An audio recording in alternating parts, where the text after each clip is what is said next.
అతడు ప్రతిదినము కూడా దేవాలయంలోకి పోయి బ్రాహ్మణులకు విశేష ధనం ఇచ్చి సంతోష పెట్టుకుంటూ ఉండేవాడు.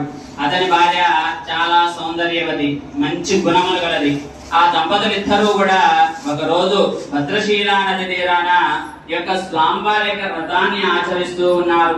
వారు ఆ విధంగా వ్రతాన్ని ఆచరిస్తూ ఉండగా ఒక వైష్ణుడు ఒక పడవలో అనంతమైన ధనం నింపుకొని వ్యాపారములకు పోతా ఉన్నాడు.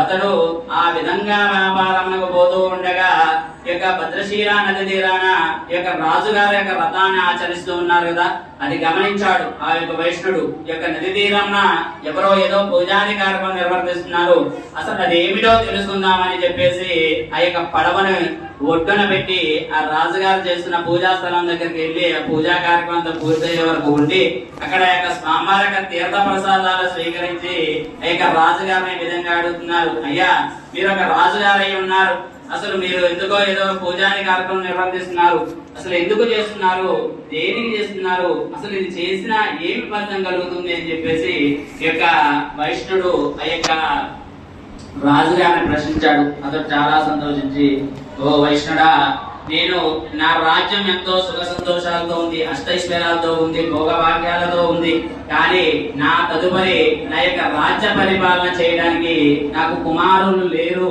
కుమారుల్ని పొందడానికి నేను యొక్క వ్రతాన్ని ఆచరిస్తూ ఉన్నాను అని చెప్పేసి ఆ యొక్క వైష్ణుడికి యొక్క రాజుగారు చెప్పాడు.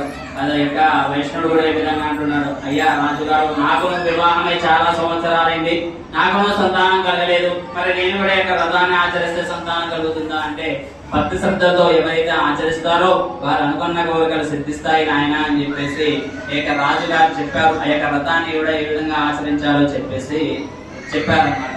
అతడు ఆ వైష్ణుడు వ్యాపారం పూర్తి చేసుకొని సాయంకాలం ఇంటికి చేరుకున్నాడు. మనం ఎక్కడికి పోయినా కూడా ఆఫీస్కి పోయినా, డ్యూటీకి పోయినా, యాడికి పోయినా మన సాయంకాలం మన ఇంటికి చేరుకునేది.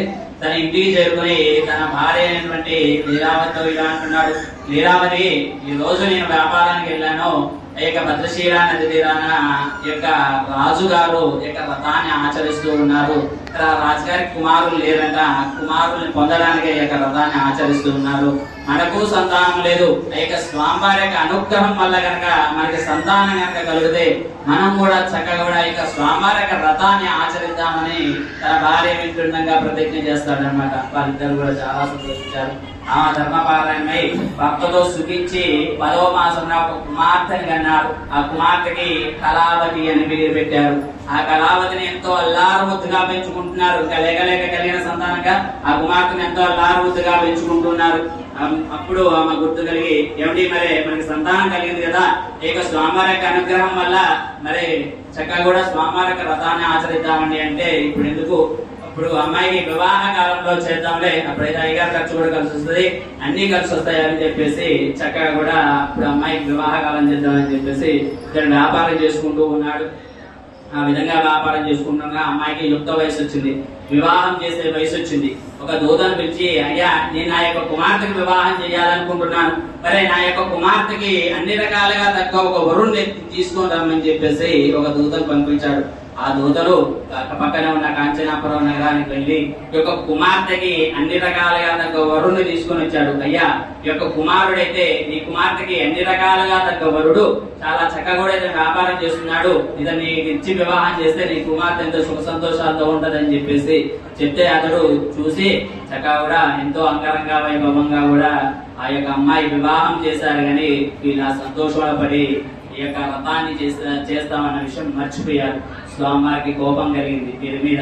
ఇంకా మామాళ్ళు ఇద్దరు కూడా ఒకే వ్యాపారం చేస్తున్నారు, ఒక వ్యాపారం చేయడం ఎందుకు, నేనొక వ్యాపారం చేయడం ఎందుకు, ఇద్దరం కలిసి ఒకే వ్యాపారం చేద్దాం, లాభం వచ్చినా నష్టం వచ్చినా మనకే ఉంటుంది అని చెప్పేసి మామాళ్ళు ఇద్దరు కూడా వ్యాపారాన్ని చేస్తూ ఎంతో సుఖ సంతోషాలతో అష్టైశ్వర్యంతో భోగభాగ్యాలతో ఉన్నారు. స్వామివారు చూసి కోపించి వీరికి కఠినమైన కష్టాలు కలుగాక అని చెప్పేసి స్వామివారు శపిస్తారనమాట.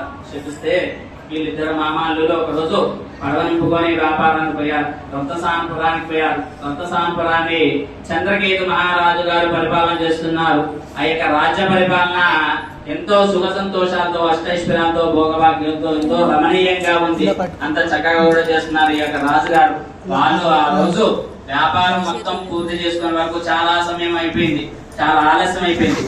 రాత్రి సమయంలో మరి పడవ నింపుకొని మరి నదిలోగా పోయేది. ఒకవేళ నది పెరిగితే మనం మునిగిపోతాం.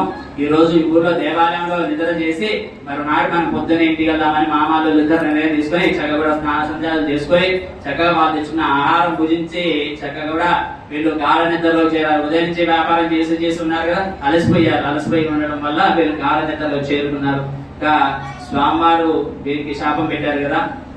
ఈ యొక్క రాజుగారి యొక్క కారాగృహంలో స్వామివారి యొక్క రాజుగారి యొక్క ధన కారాగారంలో కొందరు దొంగలు పడ్డారు. దొంగలు పడి అందులో ధనమంతా అపహరించుకుపోతున్నారు.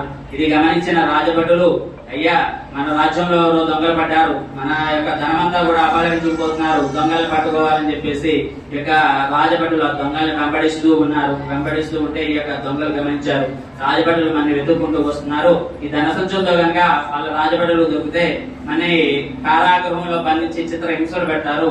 ఈ ధనవద్దు ఏమొద్దు మనకి అని చెప్పేసి బయటికి చూస్తుండగా మామాలు ఇద్దరు గాఢ నిద్రలో ఉన్నారు. వీరి దగ్గర కూడా ధన సంచులు ఉన్నాయి కదా, ఈ యొక్క ధన సంచులను వాళ్ళ దగ్గర వదిలేసి దొంగలు పారిపోయారు. ఈ రాజభటులు ఎదుర్కొంటూ వచ్చే వరకు వాళ్ళ ధన సంచులు గుర్తించారు. వాళ్ళు వీళ్ళే మన దొంగతనం చేసి మన రాజ్యం నుంచి తీసుకొచ్చిన నాణ్యాలు ఇవే అని చెప్పేసి వారి దగ్గర ఉన్న ఆ ధనంను మామాలు ఇద్దరిని తీసుకొని రాజుగారి దగ్గరికి తీసుకెళ్లారు. మన్నాడు సభ చేసి, అయ్యా మన రాజ్యంలో ఈ మామాలు ఇద్దరు కూడా దొంగతనం చేశారు, మన ధనం కూడా అపహరించారు, వీరి దగ్గర చాలా ధనం ఉంది, ఇది కూడా ఎక్కడి నుంచో తీసుకొస్తున్నట్టున్నారు మరే అని చెప్పేసి చెప్పగా స్వామివారి యొక్క ప్రతికూలం వల్ల, అయ్యా మేము దొంగతనం చేయలేదు, మేము వ్యాపారం చేసుకునే వాళ్ళం, మేము ఈ రోజు ఆలస్యం అయిపోయిందని చెప్పేసి అక్కడ సేద తీరుతా ఉన్నాము, ఇది ఏ విధంగా జరిగిందో మాకు తెలియదని చెప్పినా వారి మాటలు చెప్పినా అసలు ఇదే వాడే లేదు. రాజుగారు తీసుకెళ్లి కారాగృహం బంధించి కఠిన కష్టాలు పెట్టండి అని చెప్పేసి చెప్పగా ఆ యొక్క ధనం స్వాధీనం చేసుకుని ఆ యొక్క మామాళ్ళిద్దరిని కూడా ఆ యొక్క కారాగృహంలో బంధించి కఠిన కష్టాలు పెడుతూ ఉన్నారు. ఇంకా వాళ్ళ ఇంట్లో కూడా దొంగలు పడ్డారు, ధనమంతా కూడా అపహరించుకుపోయారు. ఈ యొక్క కుమార్తె తల్లికి కూడా తినడానికి తిండి లేని పరిస్థితి అయిపోయింది. వారు కూడా భిక్షాటన చేస్తూ జీవిస్తూ ఉన్నారు. ఒక రోజు బాగా ఆకలిగా ఉండి ఆ యొక్క కుమార్తె భిక్షాటనకి ఊళ్ళోకి బయలుదేరి వెళ్ళింది.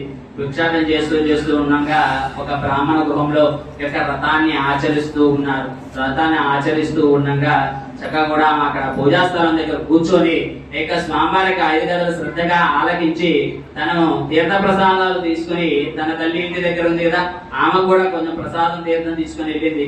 అమ్మాయి అప్పుడు బాగా ఆలస్యం అయిపోయింది. పిల్లలు ఎవరైనా రాకపోతే మనకు కూడా కంగారు ఉంటుంది, మన పిల్లలు ఇంకా రాలేదు తల్లి అనుకుంటుంది, అమ్మాయి ఎక్కడికి వెళ్ళిందో ఏంటో, ఇంత ఆలస్యమైంది, ఏం జరిగిందో ఏమో అనుకుంటుండగా యొక్క కుమార్తె ఇంటికి చేరి చూసింది. తల్లి చూసి అప్పుడు తల్లి చాలా సంతోషం, అమ్మ ఇంత రాత్రి వరకు ఎక్కడున్నావు తల్లి, ఇంత ఆలస్యమైనది అని అడగగా, అమ్మ ఒక బ్రాహ్మణ గృహంలో ఈ యొక్క రథాన్ని ఆచరిస్తూ ఉన్నారు. అమ్మ సత్యనారాయణ స్వామి యొక్క రథాన్ని యొక్క రథంతా పూర్తయ్యే వరకు ఉండి నేను తీర్థ ప్రసాదాలు తీసుకొని నీకు కూడా తీసుకొచ్చానమ్మా అని చెప్పేసి చెప్పగా తల్లి చాలా సంతోషించి చెప్తుంది కుమార్తె, అమ్మ ఒకప్పుడు మాకు సంతానం కలగలేదు, సంతానం కలిగితే యొక్క రథాన్ని చేసుకుందాం అనుకున్నాము, అప్పుడు చేయలేదు, ఈ యొక్క వివాహ కాలంలో చేద్దాం అనుకున్నాము, అప్పుడు కూడా చేయలేకపోయాము, ఆ స్వామివారే నన్ను ఈ విధంగా పరీక్షిస్తున్నట్టున్నారు అని చెప్పేసి స్వామి మేము అపరాధం చేశాము, మమ్మల్ని క్షమించండి, చక్కగా కూడా మేము చేస్తామని స్వామివారికి నమస్కారం చేస్తున్నాము. నమస్కారం చేసి మర్నాడు ప్రాతకాలం చేసి స్నాన సంధ్యాదులు పూర్తి చేసుకుని ఏక భిక్షాటనకి వెళ్ళిన వారికి కూడా తినడానికి తిండి లేని పరిస్థితి కదా, వారి ధనంతా కూడా అపహరించిపోయారు కదా, అదంతా భిక్షాటనకి వెళ్ళి స్వామి ఎలాగైనా సరే తీయాలని యొక్క వ్రతాన్ని చేస్తాను, ఆ పూజకు కావాల్సిన పూజా సామాగ్రి సమకూర్చుకునేంత ధనమైన లభించేటట్టు చేయండి అని చెప్పేసి భిక్షాటన బయలుదేరి భిక్షాటన చేస్తూ ఉన్నాక ఆ యొక్క స్వామివారి యొక్క ప్రతికూలం వల్ల ఆమెకి కొద్దిగా ధనం లభించింది. ఆ ధనంతో పూజ కావాల్సిన పూజా సామాగ్రిని సమకూర్చుకొని బ్రాహ్మణులు పిలుచుకొని చక్కగా కూడా ఏక రథాన్ని ఆచరిస్తూ ఉంది. ఆ రథాన్ని ఆచరిస్తుండగా స్వామివారు చాలా సంతోషించి ఆ రోజు చంద్రగిరి మహారాజు గారికి స్వప్నంలో సాక్షాత్కరించి, అయ్యా ఈ యొక్క కారాగృహంలో మామాళ్ళు బందీ అయి ఉన్నారు కదా, వాళ్ళు అన్యాయంగా బందీ అయి ఉన్నారు, వారు దొంగతనం చేయలేదు, నా యొక్క వ్రతము చేస్తానని చేయకపోవడం వల్లే వారికి ఆ విధమైన కష్టాలు కలిగేటట్టు చేసింది నేనే, నువ్వు మర్నాడు ప్రాతకాలమే వారిని విడిచిపెట్టు, నువ్వు విడిచిపెట్టకపోతే నీవు నీ రాజ్యం నాశనం అయిపోతుంది అని చెప్పేసి స్వామివారు కలలో కనబడి ఆ యొక్క రాజుగారికి చెప్పారు. అదంతా గుర్తు తెచ్చుకొని ఆ యొక్క రాజుగారు మర్నాడు ప్రాతకాలమే సభ చేసి ఆ యొక్క కారాగృహంలో బంధించిన మామాళ్ళని తీసుకురమ్మని రాజభటులను పంపించారు.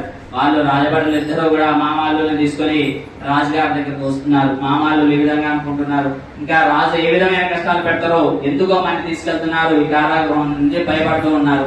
భయపడుతూ ఉండగా రాజుగారికి రాజుగారి వద్దకు తీసుకురాగానే, అయ్యా మీరు వ్రతం చేస్తానని చెయ్యకపోవడం వల్లే మీకు ఏమైనా కష్టాలు కలిగినాయంట. అయితే స్వామివారు నాకు రాత్రి స్వప్నంలో సాక్షాత్కరించి చెప్పారు, మిమ్మల్ని బందీ విముక్తులు చేస్తున్నానని చెప్పేసి వాళ్ళ క్షౌరాదులు చేయించి కట్టుకోవడానికి నూతన వస్త్రాలు ఇచ్చి వారి దగ్గర ఉన్న ధనం తీసుకున్నారు కదా ఆ రోజు, దానికంటే రెట్టింపు ధనం ఇచ్చి సంతోష పెట్టారనమాట. ఇంకా మీరు ఇంటికి వెళ్ళొచ్చు అని చెప్పగానే మామాళ్ళు ఇద్దరు కూడా చాలా సంతోషించి తిరుగు ప్రయాణం ఇంటికి బయలుదేరారు. తృతీయోధ్యాయ సమాప్త. శ్రీరమా సహిత వీర వెంకట నారాయణ స్వామి వారికి శ్రీరమా సహిత వీర